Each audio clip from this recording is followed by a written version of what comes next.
وقال الرسول يا رب إن قوم اتخذوا هذا القرآن مهجورا.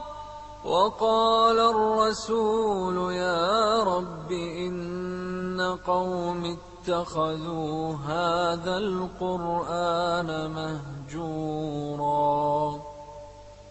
ومن أعرض عن ذكري فإن له معيشة ضنكا ونحشره يوم القيامة أعمى.